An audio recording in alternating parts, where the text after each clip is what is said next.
This is Karine Jean-Pierre, the newest White House press secretary. As you may know, Karine is very special. I just want to say a few words about how honored I am to be here with all of you today. I am a Black gay immigrant woman, the first of all three of those to hold this position. You gotta love how she had to read how she identifies from notes in her binder. You'd think she'd know all of that off the top of her head by now, but whatever.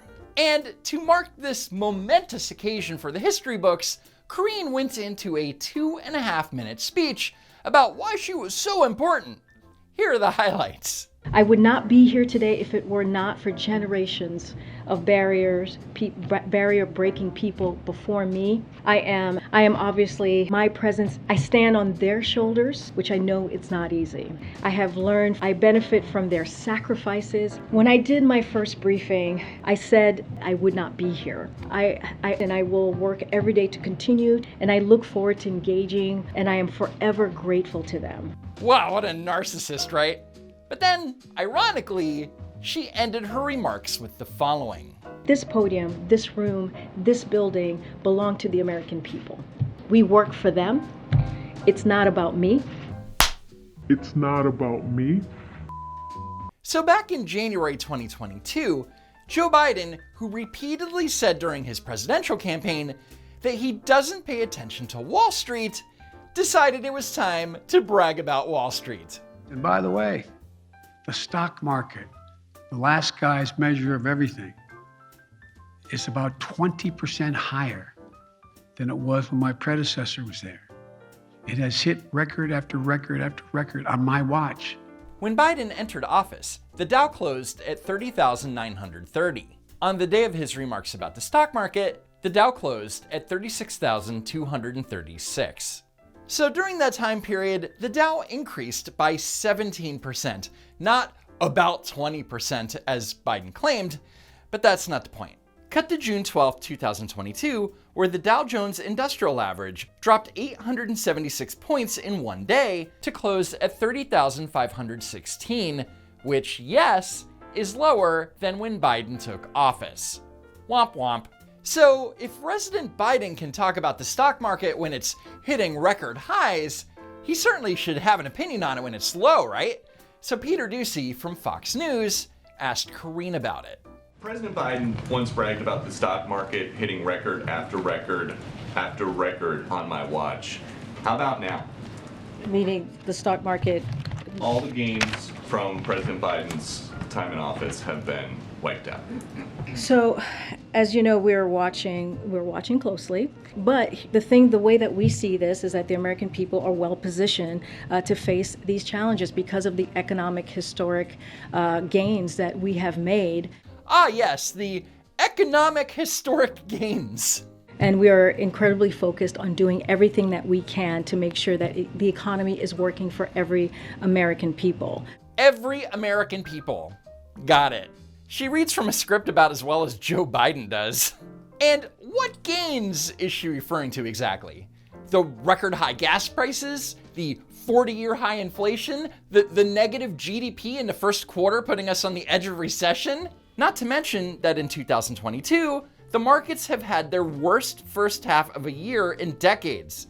That includes the S&P 500, which fell more than 20%, the worst drop since 1970.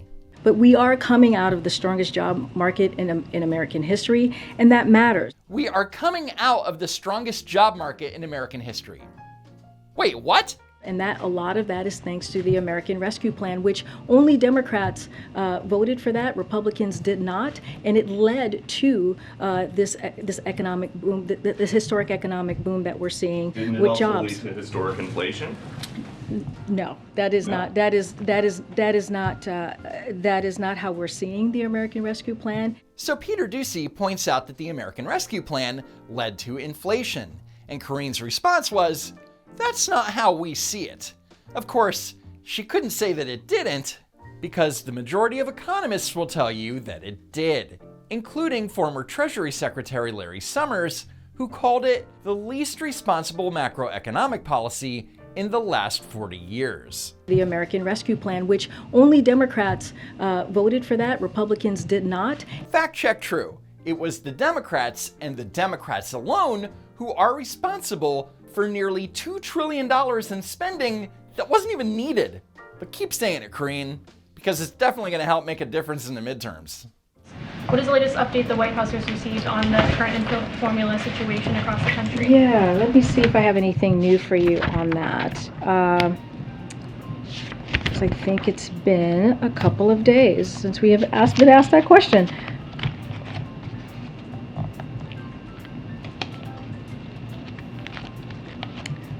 Okay. I don't have anything new. I know we made some announcements last week. I just don't have them in front of me. 20 seconds. She couldn't find anything regarding the baby formula crisis in the binder that she prepared for 20 seconds, and then she just gave up. And sadly, when it comes to the Biden administration, her incompetence is par for the course. The baby formula crisis, which occurred under Joe Biden's watch, happened largely in part to a bungled FDA investigation that led to the shutting down of an Abbott manufacturing facility, and that investigation led to a voluntary recall of several products, including Similac, and both the recall and the shutdown led to large shortages. By the end of May, out-of-stock rates climbed to 74% nationally, and 1 out of 5 states was 90% out of baby formula. So on June 1st, after empty shelves Biden had a virtual meeting with CEOs of several baby formula companies, Biden spoke to the press. Well, I don't think anyone anticipated the impact of the shutdown of one facility in the Abbott facility. Mr. President. They knew it immediately. Didn't the CEOs just tell you that they understood it would have a very big impact? They did, but I didn't. So when the plant that produces most of the country's supply of powdered Similac and is the main producer of specialty formulas like Elecare closed down, Biden didn't anticipate that it would have a very big impact. Well, here's the deal. I became aware of this problem sometime after April, in early April, about how intense it was. Again, the plant closed in February, and Biden wasn't told about it until at least early April? Let's play that back.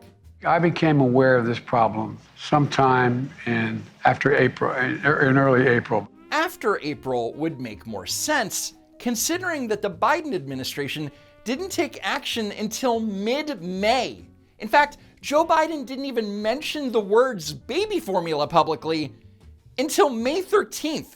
I'll answer the baby formula question because all of a sudden it's on the front page of every newspaper. In other words, people are outraged about not being able to feed babies, so I guess I should finally say something about it. Could you have taken those steps sooner before parents got to these shelves and couldn't find formula? If we'd been better mind readers, I guess we could have, but we moved as quickly as the problem became apparent to us. This is a massive failure of government. So much so that the press corps couldn't ignore it anymore and turned to the president's gay black immigrant spokeswoman for answers. Did the president have any conversations with any cabinet secretaries or the FDA commissioner once he was confirmed in February about the formula shortage before April? Look, as you all know, the president spoke to this yesterday, as more abnormalities were seen in supply and sales started to decrease in April, and because people have asked about this, senior White House staff made the president aware of the problem, and this was in April. Saying that senior staff told Biden about it is not a sufficient answer. The press wants specific names so that someone can be held accountable, and not getting that answer is clearly frustrating. We ask you to go back on the issue of who briefed the president on baby formula. To say there is no specific person is not a satisfactory answer. When you have senior assistants to the president, there's a paper trail, I'm sure, about briefings to the president. There's a domestic policy council. There's a chief of staff. At some point, we need to know who would have been the most likely person to talk to him. I think what I'm trying to say, there's so many issues that come up that is presented to the president, as you know. So the question was, who briefed Joe Biden on the baby formula issue? And Karine Jean-Pierre's response was, There's so many issues that come up. And there are just regular channels that happen that go to the president. It just looks like it's evasive to not have the most senior people in the White House willing to say, I had a conversation with the president about it, or we talked about it in this context or that context. It looks like the White House is being evasive? No, Kelly. They're being very evasive. We're also trying to understand the information flow in this White House, and it's important for us to get that answer, which is why we're going to keep asking it until we get that answer. No, you have every right to keep asking. That's why I'm here. In other words, you can keep asking Karine questions, but she's not going to answer them. So we'll get back to the whole baby formula thing in a minute, but first I'd like to present Karine's response to the very first question that she received in her capacity as White House press secretary. Do you view your primary role here as speaking for the president and promoting his interest, or are you commit to providing the unvarnished truth to the American people so that they know what their government's doing on their behalf? I actually think that's hand in hand. I don't think there is any separation to that. The president believes in truth and transparency. That's what he expects from us. Clearly, we are here to talk about his platform and what he is doing to deliver for the American people. But he wants to make sure we're doing this in a transparent way, in a truthful way, in an honest way. So for clarity, Karine is promising that she's going to provide truth and transparency in not only a transparent and truthful way, but also in an honest way. And it only took 17 days to completely throw it out the window. Here's Karine continuing to evade giving answers about the baby formula crisis. You were asked earlier by a few people, I want to just ask this again with all due respect. Yeah. Were you able to speak with the president about when he was informed in April? He talked about it himself. He said he was informed in April. So I don't think I need to, the president mentioned that, he said that, so I don't need to clear that up. So Ed O'Keefe's question was, when was Biden informed in April? And Karine's answer was April. The idea that he was told about this in April, and then it didn't get elevated until mid-May, when Congress and when the press started raising bigger questions about this, begs the question of, well, then what happened in April? Because normally in these situations, we're told, oh, well, here's what he wanted to know, and here's who he tasked with doing it. But we're not getting that this time. No, look, we've laid out timelines over and over again. Well, you gave us 2 dates. Well, and then tell us generally in April he was told about it. Okay, so by late, let me try again. Let's try this again. Ed O'Keefe is so pissed. And you can see how flustered Karine is in her response. By late in April, sales were going down and shortages were appearing. So that is what we learned in late April. Except Biden said that he found out in early April, but then Karine, reading from her binder, said that the White House and President Biden learned about it in late April. But again, the sales were going down and shortages were appearing in late April, and that's when that's what he was told? Well, he said in late April, right? And this is he said April? In April. I'm sorry, in April. Okay, he said in April, in early April. The point that I'm making is. But great job, Karine. You're doing God's work. So it's not just the baby formula crisis that the Biden administration is being shifty about. It's also about the coronavirus. In the last 3 months, at least 17 people in Joe Biden's direct orbit have tested positive for the coronavirus. And that includes NIAID Director Anthony Fauci, aka Science himself, who tested positive for COVID on June 15th. So each time there's a high-profile COVID case, there has been concern that Joe Biden may have been exposed. And throughout his residency, the White House has offered information on the last time that Biden was tested and the results of each test. Supposedly, they were all negative. But recently, the policy seems to have changed. When was the last time the president was tested for COVID? And can you please give us more guidance on why the White House isn't announcing these tests unless we ask about them? Well, the president has a regular testing cadence determined by his doctor. As we have said many times, if he were to be a close contact, as defined by the CDC, because that's what we follow, we would update his testing cadence accordingly and share that with all of you with transparency, clearly. So Will Weiser of the Associated Press asked, when was the last time Joe Biden was tested for COVID? And Karine Jean-Pierre's response was, he is tested regularly. Why can't this broad answer a question? Yeah, I want Peter. to follow up on a couple questions. First, the AP asked you the first question out of the gates was when the president was last tested. We just didn't get an answer to that. You I said it was did. a I regular gave. cadence. It's a regular cadence. That's what we do. We will share this. We will share per CDC when he is a close contact, and he has not been a close contact. If he were a close contact, we will let you know. So that we're all on the same page. The CDC describes a close contact as someone who was less than 6 feet away from an infected person for a cumulative total of 15 minutes or more over a 24-hour period. So instead of Karine Jean-Pierre saying that Biden was not in close contact with someone infected, they are using the CDC's terminology that Biden was not a close contact. So let me get this straight. If Joe Biden is less than 6 feet away from someone who has COVID for, say, 14 minutes and 30 seconds, there's no need to worry. Got it. But then again, these are the same people, the same organization that claimed that you had to wear a mask when you were alone outside taking your dog for a walk. Please keep wearing your masks, even when you're out walking your dog. Right, guys? So walking your dogs outside without a mask puts others at risk, but infected people standing next to others for 14 minutes and 59 seconds doesn't. It's science, America. Don't question it. Anyway, the little game that Karine was playing was not appreciated by the press corps, including Peter Alexander of NBC News. Again, I'm just confused because in the past you guys have always told us the date of the most recent test, so why can't you tell us the date of the most Well, recent right negative now, test? I'm telling you he has a regular cadence. I just don't have a date to share with you, but he does have a regular weekly cadence. Oh, I see. It's just a big misunderstanding. She just doesn't have the date in front of her, right?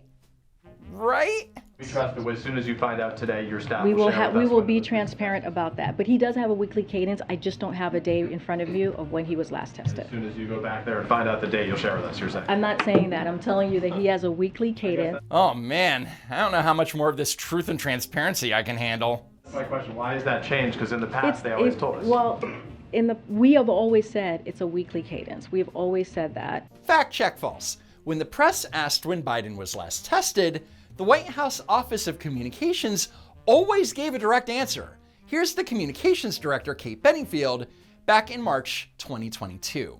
You know, I will get you the date. I want to say, I actually want to say it was yesterday, but because I think we announced it publicly yesterday. So I believe his last test was yesterday, and yes, it was negative. Was that so hard? And then Peter Alexander pointed out that even Orange Woman Bad Jen Psaki would have given him a straight answer. But Jen would say it happened on Tuesday, just yesterday he had a test, or on Sunday he was tested, it was negative. So for transparency purposes, we know he has tested negative. Recently, when was the most recent negative test? He tested negative yesterday. The president. That's how you answer a f***ing question, right? And Karine is so bad at her job that when Peter Alexander wants to wrap up and move on to another topic, Karine thinks that she needs to have the last word. Please understand that we're requesting to know as soon as you can. Tell us when the most recent test was, acknowledging it's a recent test. Let me ask you, we saw the letter Well, that you wrote. I'm already telling you he's get tested regularly in a weekly test. But I'm saying our request continues.